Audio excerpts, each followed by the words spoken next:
नमस्कार दोस्तों, आप सभी का स्वागत है हमारे YouTube चैनल मंटू वॉइस में। आज हम आपके लिए एक सावन महीने की भोलेनाथ की एक अत्यंत बहुत ही सुंदर प्यारी कहानी लेकर हाजिर हुए हैं। तो आप लोग से अनुरोध है कि आप लोग इस कहानी को लास्ट तक जरूर सुनें। सावन का महीना था।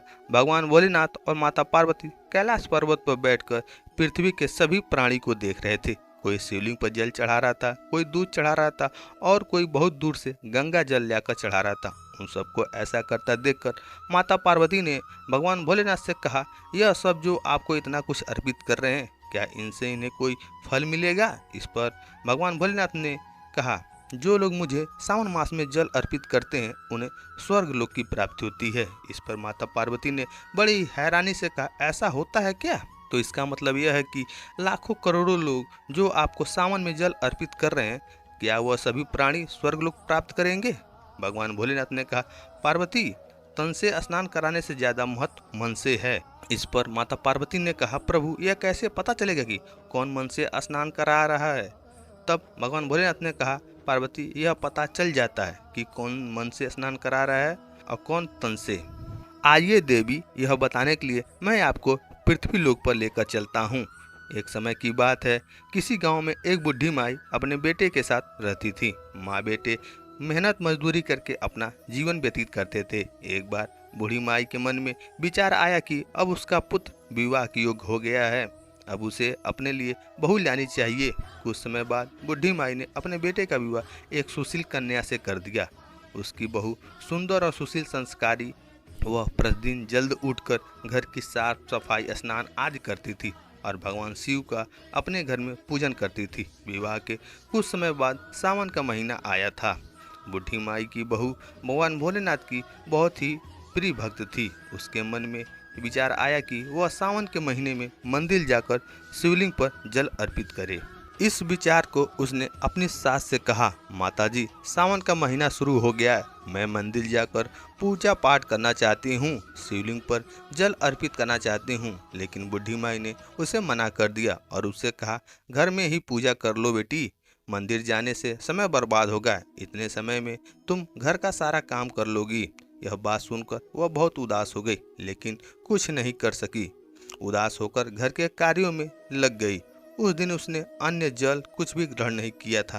अगले दिन बहू कुएं से जल लाने के लिए गई। रास्ते में उसने देखा कि गांव की दो लड़कियां पूजा की थाली सजाकर मंदिर की ओर जा रही थी। उसने उन्हें रोका और पूछा, तुम सब कहाँ जा रही हो? और वह बोली, सावन का महीना शुरू हो गया है, हम सब भगवान भोलेनाथ जी की पूजन करने मंदिर जा रहे हैं। यह सुनकर वह फिर से उदास हो गई। लड़कियों ने पूछा, आप उदास क्यों हो रही हो? भगवान शिव मेरे आराध्य हैं, लेकिन मेरी सास ने मुझे मंदिर जाने से मना कर दिया है। तब इस पर लड़कियां बोली, आप चिंता मत करो, हर रोज इसी समय पर पानी भरने आया करो और हमारे साथ मंदिर चलकर भगवान शिव की पूजा लिया करो और उन पर जल अर्पित किया करो। तब वह बोली, लेकिन मेरे पास पूजा की कोई सामग्री नहीं है, घर से लाऊंगी तो मेरी सास को पता चल जाएगा।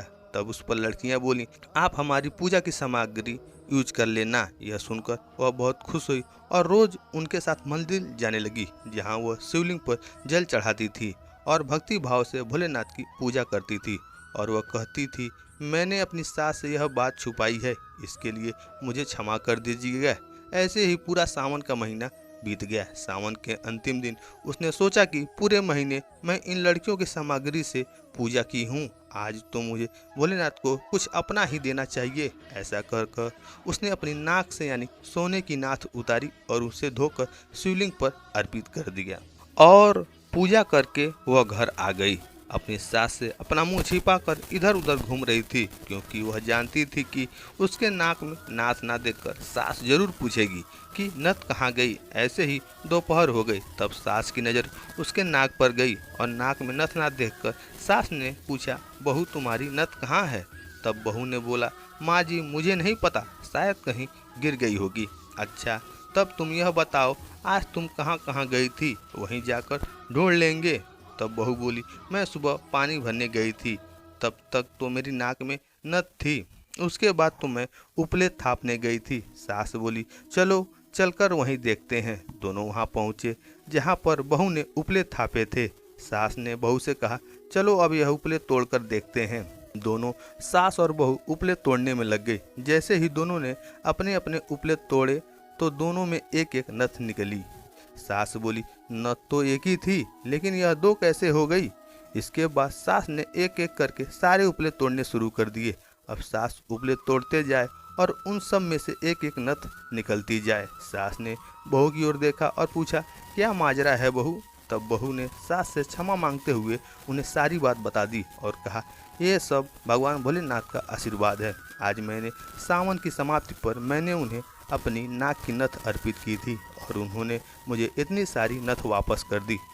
इस पर सास बहू की बात सुनकर बहुत खुश हो गई और कहा, सावन माह में तप दान का इतना महत्व है तो अगले साल हम दोनों मिलकर शिवलिंग पर जल अर्पित करेंगे और पूजा पाठ करेंगे। अगला सावन का माह आने पर दोनों सास बहू नियम से सावन का स्नान किया, पूजा पाठ जप तप किया। भोलेनाथ की कृपा से बुढ़ी माई का घर अन्य धन से भंडार से भर गया और बहू को एक सुंदर रत्न पुत्र की प्राप्ति हुई। भोलेनाथ की कृपा जैसे बुढ़ी माई और उसकी बहू पर किए हैं, वैसे ही इस कहानी को सुनने वाले अर्थात कहने वाले पर कृपा करिएगा। दोस्तों, अगर आप लोग को ये वीडियो जरा सा भी अच्छा लगा होगा तो वीडियो को लाइक करिएगा और हमारे चैनल पर पहली बार हैं तो चैनल को सब्सक्राइब करिएगा। मिलते हैं आपसे कल एक और ऐसे ही रोमांचक और इंटरेस्टिंग वीडियो के साथ। तब तक के लिए हर हर महादेव।